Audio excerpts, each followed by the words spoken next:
Good morning, children. Today we are going to learn a new lesson, that is New Kings and Kingdoms. New Kings and Kingdoms.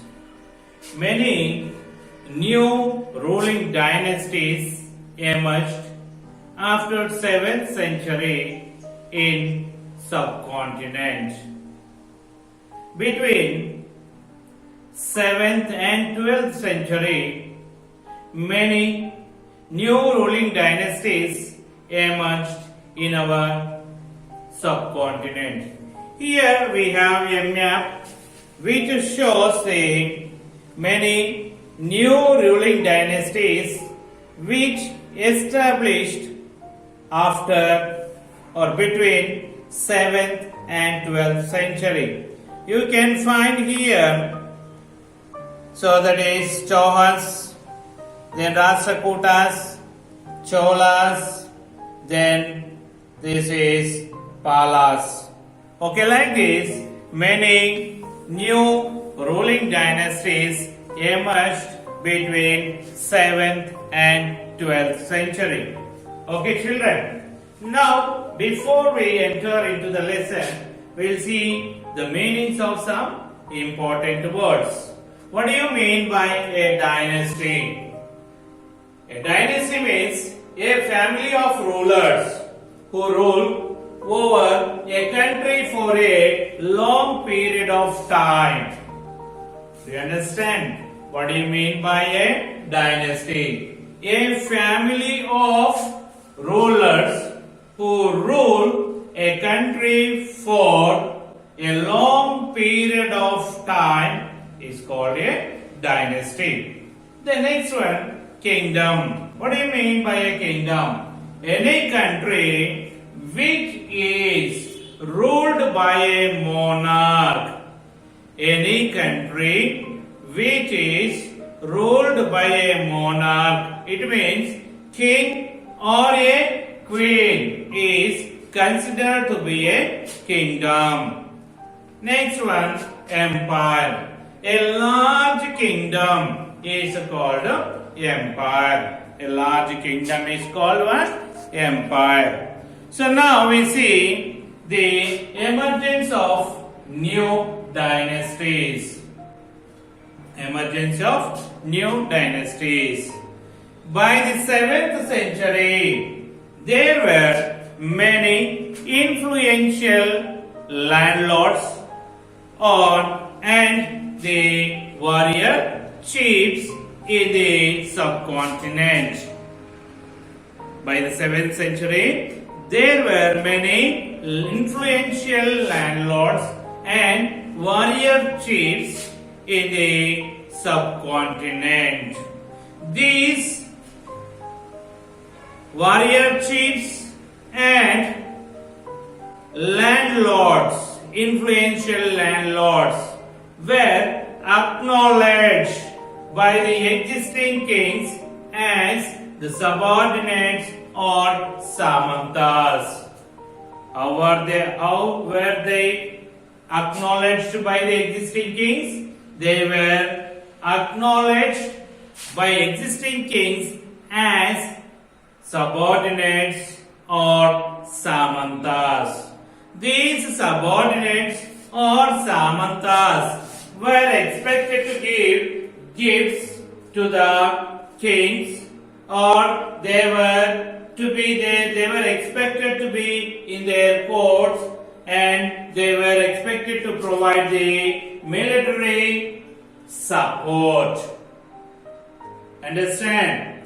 These landlords or military warrior chiefs, they were expected to give gifts, or they were expected to be in the court of king, and they were expected to provide them with the military support. So as these samantas were gaining the wealth and military, they declared themselves as the Mahasamantas or Mahamandaleshwaras. as they gained power and wealth, they declared themselves as the Mahasamantas or Mahamandaleshwaras. Sometimes they asserted their independence from their overlord. Okay, sometimes they asserted their independence from their overlord and they declared themselves as a king for that region. One such instance, that of the Rashtrakutas in the Deccan. Okay, one such means the Samantas. Example, for the Samantas who asserted their independence from their overlord was the Rashtrakutas in Deccan. So, who established this Rashtrakuta dynasty? Who established Danti Durga? Who was that? Danti Durga was the founder of this Rashtrakuta dynasty. Okay, so Danti Durga was the subordinate of Chalukyas of Karnataka. He was a subordinate of Chalukyas of Karnataka. So this Danti Durga in mid-8th century, what did he do? He overthrew his overlord and established his own kingdom, and he performed a ritual called Hiranyagarbha. In which century overthrew his overlord? In mid-8th century, he overthrew his Chalukya overlord and he performed a ritual called Hiranyagarbha. What do you mean by Hiranyagarbha? Hiranyagarbha, literary meaning of Hiranyagarbha is golden womb. What is that? Golden womb. So why did he perform this Hiranyagarbha? So it was said that if the person, non-Kshatriya person, if he wanted to become a ruler, he had to perform a ritual called Hiranyagarbha. So with this, that person would get the rebirth as a Kshatriya. Non-Kshatriya person would become as a Kshatriya if they would perform Hiranyagarbha. Okay. So here you see that many of the enterprising families, many from the enterprising families means rich families, they used their military power to carving their kingdom. Many men from the enterprising means rich families, they used their military power for carving their kingdom. This, for example, if you see that the Kadamba Mayura Ashrama and the Gurjara Pratihara Harichandra, they gave up their traditional profession and took up the arms and they performed this Hiranyagarbha and became Kshatriyas. Okay, they were the Brahmins. Okay, they were the Brahmins and they gave up their profession, traditional profession, and they performed this Hiranyagarbha and became the Kshatriyas, and they established their kingdoms in Karnataka and Rajasthan. So this Kadamba Mayurashramam, he established his kingdom in Karnataka, and Gurjara Pratihara Harishchandra, he established his kingdom in Rajasthan. Okay, like this, there was the saying that if any non-Kshatriya person would perform the Hiranyagarbha, that person who performed this Hiranyagarbha would become a Kshatriya. It is a rebirth for them as a Kshatriya. Okay, children. Now we see Prashasti and land grants. What do you mean by Prashasti? Okay, we'll see what do you mean by what is Prashasti. What do you mean by Prashasti? Is the invocation part of an inscription is called Prashasti. An invocation part of the inscription is called Prashasti. What does this Prashasti contain? The Prashasti contain many details about the rulers. Contains many details about the ruling families. So it contains details about the ruling families. It means who were the predecessors of that family and for what period they belonged. All these things are mentioned in these Prashastis.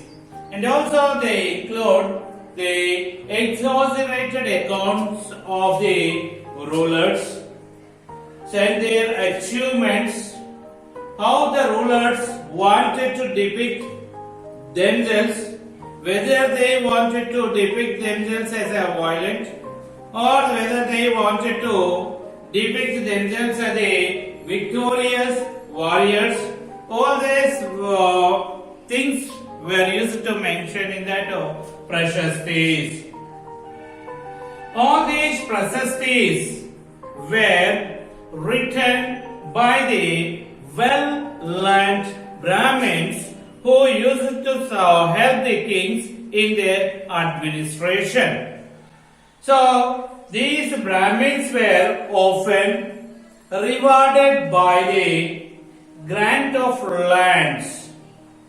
So, for these rewards of grant of land was recorded on the copper plates which were given to the people whom these lands were rewarded.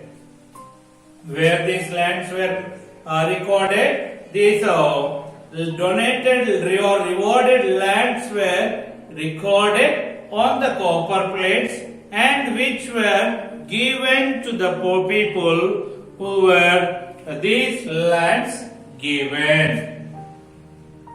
Here is a long, so in the 12th century, a long Sanskrit poem which was containing the history of the kings of the Kashmir. Understand? Here, in the 12th century, a long Sanskrit poem was written by the Kalahana in Sanskrit. It was a long poem in which he mentioned about the rulers of rulers of Kashmir. So, to write this long poem, this Kalahana, he used variety of sources. What kind of sources he used? He used sources like inscriptions and